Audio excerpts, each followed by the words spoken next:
అరే టింకు, మా ఈరోజు స్పెషల్ అని చెప్పు. ఈరోజు స్పెషల్ ఫిబ్రవరి 14th లవర్స్ డే. నీకు తెలీదా బావా? ప్రపంచవ్యాప్తంగా ఈరోజు లవర్స్ డే అయినా మన భారతదేశానికి బ్లాక్ డే అని తెలుసా? అవునా, బ్లాక్ డే అంటే?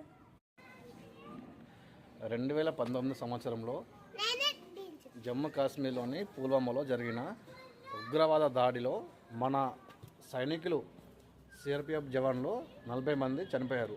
దాని కారణంగా ఫిబ్రవరి 14ను మనమందరం బ్లాక్ డేగా జరుపుకుంటున్నాము.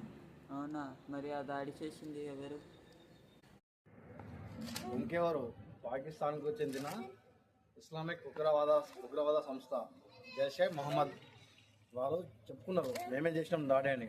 సో ఆ దాడిలో మన వీర సైనికులు 20 మంది చనిపోయారు కాబట్టి వాళ్ళ గురించి వాళ్ళని స్మరించుకుంటూ ఈరోజు బ్లాక్ డే జరుపుకుందాం. ఒక్కసారి మనమందరము వీర జవాన్లకు సెల్యూట్ చేద్దాం. మన కోసం, మన కుటుంబాల కోసం వారు అహర్నిశలు కష్టపడుతూ మన కోసం వారి ప్రాణాలను అర్పించిన వీర జవాన్లకు ఇవే మనందరి ఘన నివాళులు. జై జవాన్, జై కిసాన్, జై హింద్. భారత్ మాతాకి జై. బోలో భారత్ మాతాకి జై.